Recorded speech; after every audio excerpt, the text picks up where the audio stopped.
உலகளவில் வசூல் சாதனை படைத்து வரும் கல்கி 2898 AD என்ற திரைப்படத்தின் 7 நாள் வசூல் பற்றி ஏற்கனவே நம்ம சேனலில் வீடியோ போட்டிருந்தோம்.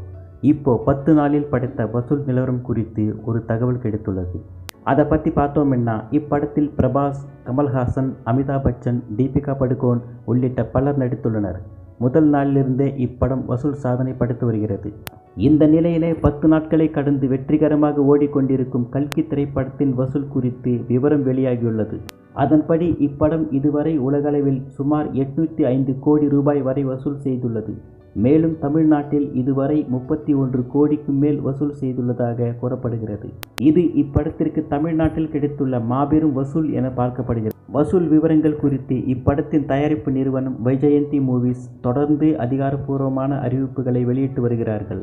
அதன்படி இப்படம் இதுவரை 800 கோடிக்கு மேல் வசூல் செய்துள்ளதாக அதிகாரப்பூர்வ அறிவிப்பு.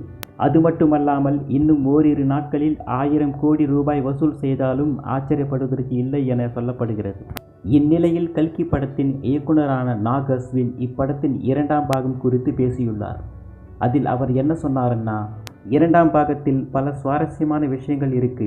படத்தில் புதிய கதாபாத்திரங்கள் நிறைய உள்ளன. மேலும் கமல் மற்றும் அமிதாப் பச்சன் இந்த 2 லெஜண்டுகள் மோதும் காட்சிகளும் இருக்கலாம். ஆனால் அதை பற்றி இப்போ சொல்ல முடியாது. அந்த 2ஆம் பாகத்தின் ஷூட்டிங் 30 நாட்கள் தான் முடிந்திருக்கிறது. இன்னும் நிறைய காட்சிகள் எடுக்க இருக்கிறது என்று நாக் அஸ்வின் அவர்கள் கூறியுள்ளார்.